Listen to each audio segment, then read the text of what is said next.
Friends, welcome to Pushpalatha blogs. ఈరోజు వచ్చేసి నేనైతే దూసుకోబోతున్నాను. సో చూద్దాం ఎలా దూసుకుంటాను. నిన్నటి హెయిర్ స్టైల్ ఫ్రెండ్స్, చిక్కులు అయితే అయిపోయాయి మొత్తం.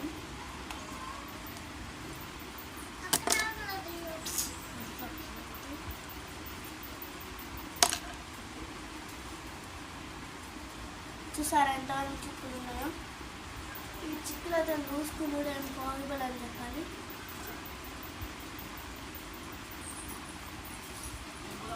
సో ఇలా అయితే నా హెయిర్ స్టైల్ అయితే ప్రిపేర్ చేసుకున్నాను.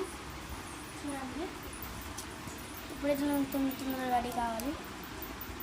నేను జస్ట్ ఏం అప్లై చేయను, జస్ట్ కాన్సంట్రేట్ చాలు. సో ఇలా అయితే నేను పౌడర్ అయితే అప్లై చేయబోతున్నాను. జస్ట్ నేను ఈ స్టిక్కర్ పెట్టుకుంటాను. ఈ స్టిక్కర్లో నాకైతే బ్లూ కలర్ అంటే ఫేవరెట్. సో కాబట్టి బ్లూ కలర్ అయితే పెట్టుకున్నాను. ఇంతే.